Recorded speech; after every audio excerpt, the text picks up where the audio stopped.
कोल्हापूर जिल्ह्यात बांधकाम कामगार कल्याण मंडळातील शिष्यवृत्ती योजनेत मोठा आर्थिक घोटाळा उघडकीस आला आहे. बोगस प्रमाणपत्रांच्या सहाय्याने मंडळातील काही अधिकाऱ्यांनीच तब्बल 3,63,00,000 रुपये लाटल्याचं समोर आलं आहे. या प्रकरणी संबंधित 3 अधिकाऱ्यांसह एकूण 20 जणांविरोधात पोलिसात गुन्हा दाखल करण्यात आला आहे. या प्रकरणी कामगार आयुक्त मंगेश ढोले यांनी अधिकची माहिती दिली आहे. ही बातमी काही प्रमाणात खरी आहे. यामध्ये साधारणतः 3,73,00,000चा म्हणजे अपव्यवहार झाल्याचं आढळून येत आहे. त्या अनुषंगाने वरिष्ठांनी दिलेल्या आदेशानुसार मी 4 तारखेला पोलीस स्टेशनला गुन्हा दाखल केलेला आहे.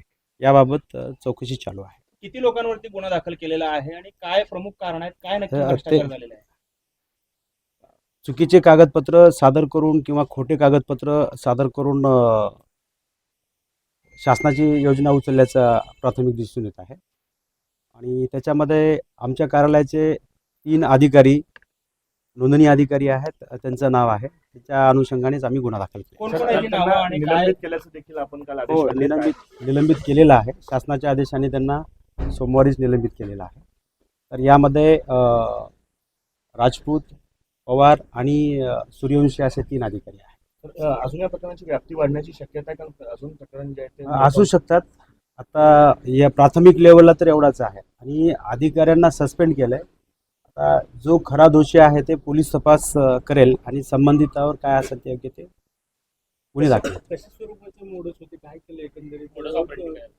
आता याबद्दल मी आपल्याला जास्त सांगू शकणार नाही, पण एवढं सांगू इच्छितो की वरिष्ठांनी दिलेल्या आदेशानुसार संबंधितावर पोलीस गुन्हा वगैरे दाखल केलेला आहे आणि शासनाचा एक प्रयत्न आहे की संबंधित योजना कामगारापर्यंत स्वच्छ प्रतिमेच्या आणि कोणत्याही फसवणूक न करता पोहोचवण्याचा आमचा प्रयत्न आहे. तरी आज देखील एजंटांची जी एजंटीगिरी आहे ती दिसून येते. बांधकाम कार्ड काढण्यासाठी अमाप पैसे घेतले जातात आणि त्याला आपल्या अधिकारी असं असेल तर नाही, असं म्हणणं तुमचं खोटं आहे. असं असेल तर संबंधित व्यक्तींनी योग्य त्या प्राधिकरणाकडे तक्रार करून त्यांना रोखलं पाहिजे. नाही सर, या प्रस्तुत प्रकरणामध्ये खासगी एजंटांचा सहभाग असण्याची शक्यता आहे का? कारण बांधकाम कामगारांच्या नावावर तपासामध्ये जे सिद्ध होईल त्यानुसार संबंधितावर गुन्हा दाखल होईल.